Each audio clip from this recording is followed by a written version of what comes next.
Let's see what the mail brought today. Ooh, I ordered this on, I didn't order it.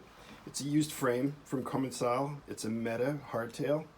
2020 is the year, so it's used, about a year old, but it looks like it's in great shape. I'm glad it came today because I got a chance to put it up on the lift and check out the geometry. I'm going to build this up as a parts bike, and want a 29er in the front and a 27.5 wheel in the back, so a mullet setup. I think I'm getting a fork for 170 millimeter in the front.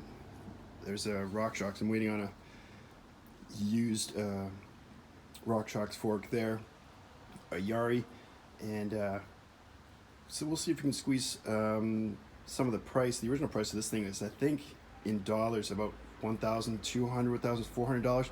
I think I can cut that maybe, I don't know, 3/4. I'll hopefully spend about $800 on this and get into sweet bike for doing some what Commencal likes to call like downhill hardtail. Let's see.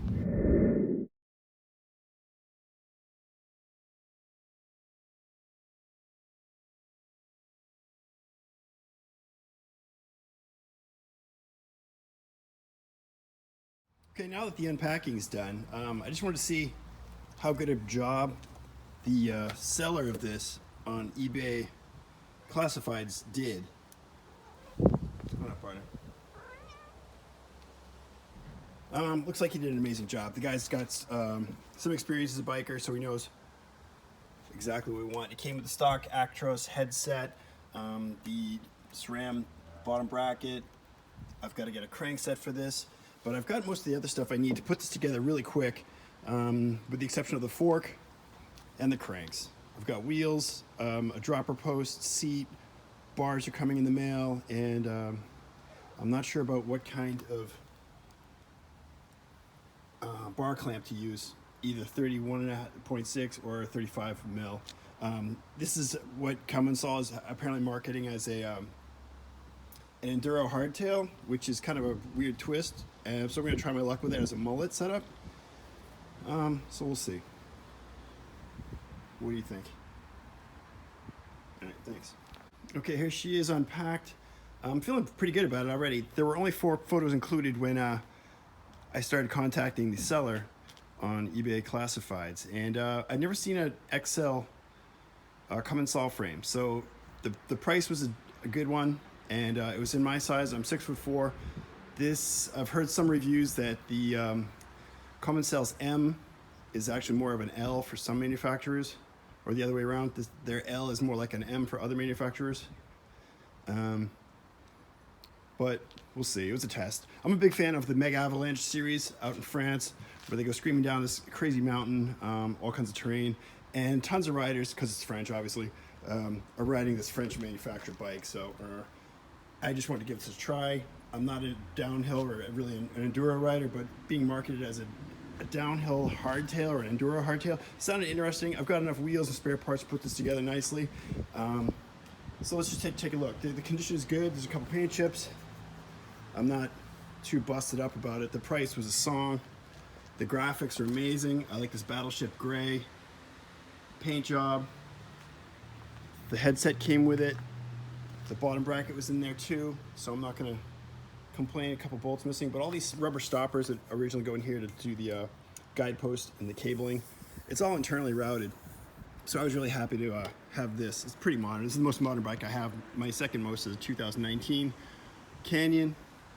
But look at the logo underneath the frame. It's a monster. I don't do tabletops, but if I ever do, that's what I'm going to look like. Let's see. Yeah, all the standard stuff. But I like this. This looks like this might be coming away a little bit.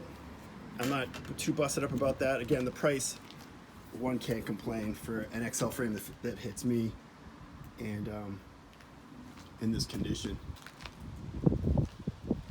What do you think? Good. Found some more points I really liked about this frame, and love these monster dropouts here for really rough stuff. I've never seen this before, and this kind of intrigued me. It's a nice setup, and even if you do something breaks with your axle, I don't think your wheel's going to go flying anywhere soon without you noticing it quick. Love the setup of the welds here, real fat monster welds, nice quality. The frame was fabricated in Taiwan. Again, it's a used frame, so here's one of the dings that came with it. I think I can get some touch-up paint to fix that. Maybe this guy here, if anybody notices it. I tried to look into how these are going to be routed, because these are the derailleur, or the cassette, and the brake cables are all internal, but I thought it'd be a little easier. I thought that you could like see down here and maybe kind of, you know, switch off which way you want the cables to get routed, because they're all coming from up front here. But that's not the case. I took a look inside the tube, and there's nothing going on there. So this might be this might take some time routing the cables. Spare parts are all included. That was a good thing. But other than that, this is gonna be a fun build. I am really dying to get these parts on. Get my dub cranks in, get the fork in. I'm waiting for a guy to contact me about that tonight. I want to get that paid for, sent by next week. The dub cranks are still on stock, and they're only about 100 euros, so, and brand new too. But I've got everything else I need. I can't figure out whether to use some of my old 11-speed gear or 12-speed. It comes originally as a 12-speed with the 11 to 50 cassette. I'm not sure where to go with this. But I forgot to mention earlier too, the fork, or the top head tube angle is super slack at 65 degrees. This will be the slackest bike I have.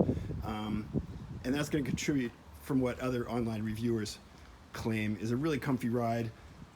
It's really slack, the bottom bracket's 40 degrees lower, and that contributes to some kind of, I've not only heard a lower center of gravity, but also it's going to supposedly contribute to some rock strikes. So what I'm usually, because I'm 6'4", I usually carry or use a 175 millimeter length crank. This comes stock with 170. I'm hoping that cuts it, because I don't want any pedal strikes. I really hate that when I'm cooking along, and then all of a sudden you're kind of flying down the road without a bike. Nice detail here. The French really know what they're doing here when it comes to putting together an awesome enduro downhill bike.